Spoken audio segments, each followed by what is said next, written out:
Salut à tous et bienvenue dans notre première vidéo. Aujourd'hui on va vous montrer simplement comment faire cette enceinte Bluetooth avec une boîte en carton, deux enceintes, du fil, une batterie et une carte Bluetooth. Vous vous demandez peut-être pourquoi on utilise deux enceintes et non pas une seule. On pourrait utiliser une seule enceinte, mais pour des raisons de qualité, on préfère utiliser une basse qui va restituer les sons graves et un woofer pour utiliser les sons les plus aigus. Pour ça, on va le commander par une carte Bluetooth qui va, elle, servir à restituer le son Bluetooth tout simplement. On passe à la fabrication. Donc voilà comment va se constituer notre enceinte. On va partir sur la base d'une boîte en carton, que vous pouvez voir dessinée ici, et on va mettre notre grosse enceinte en bas, pour question de poids et de gravité, pour éviter qu'elle tombe, et on va mettre une petite enceinte plus haut. Sur le côté, on pourra mettre notre carte Bluetooth ainsi que ses boutons. Pour la fabrication, donc en premier, ce que vous allez faire, ça va être de prendre le diamètre de votre enceinte. Donc nous, dans notre cas, il s'agit de 21 cm. Vous le divisez par 2 pour obtenir le rayon, qui est de 10,5 pour nous. Et ensuite, si vous voulez la caler de telle sorte à ce que le carton vienne de ce côté, du côté de ma main, il va falloir retirer la bordure qui est là.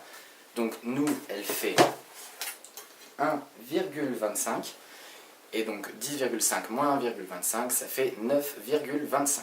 Donc vous allez devoir rapporter cette mesure sur votre carton, donc qui est de 9,25.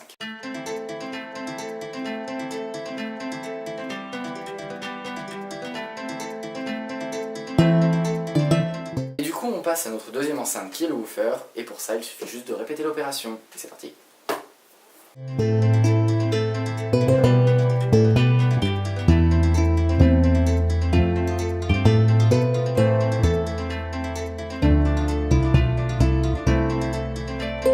Maintenant que les trous sont finis et qu'on a bien vérifié que les enceintes s'emboîtent bien, on passe à la peinture.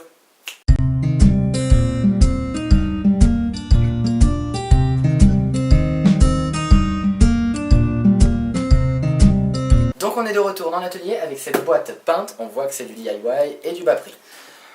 Maintenant on va passer à l'électronique. Donc pour ceci vous aurez besoin de fils, deux fils pour relier vos enceintes, d'une carte et de ses périphériques, d'une batterie, d'une pince coupante et d'une pince à dénuder, ainsi qu'un fer à souder et de l'étain. Donc en premier lieu, il va falloir séparer un peu vos fils comme ça et les dénuder sur une petite longueur, ça suffira.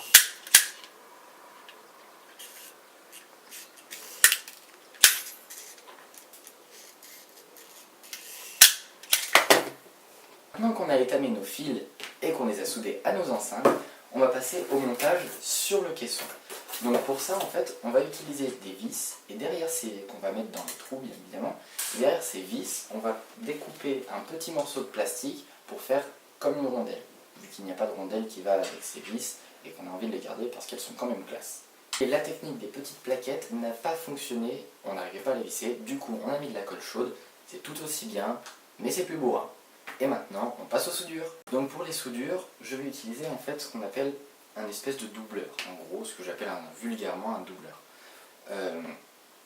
Donc le principe est simple, on relie le plus et le moins de chaque enceinte et on le colle à un autre fil qui va jusqu'à la carte pour venir se souder quelque part.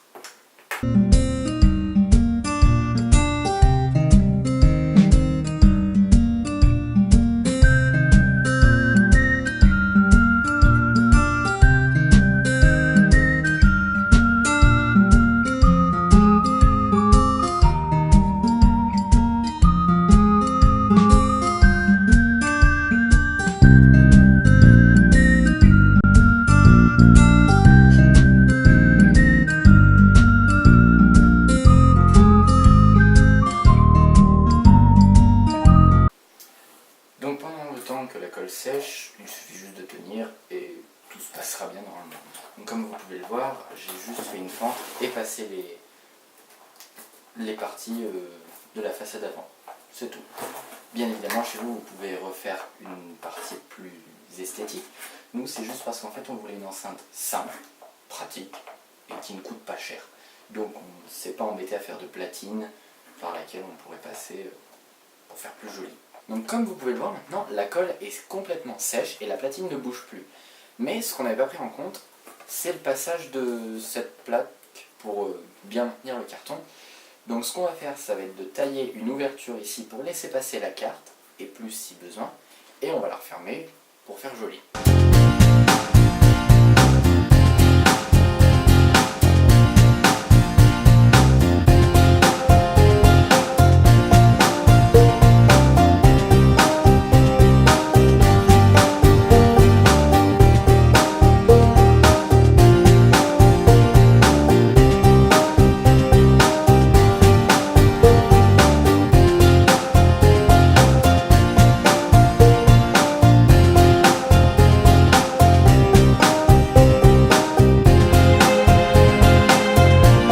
Cette enceinte Bluetooth DIY terminée, j'espère qu'elle vous aura plu. Donc bien évidemment ne vous attendez pas à un son de Devialet, mais elle a un son plutôt réussi pour une enceinte à moins de 20 €. Et maintenant si vous voulez écouter à peu près.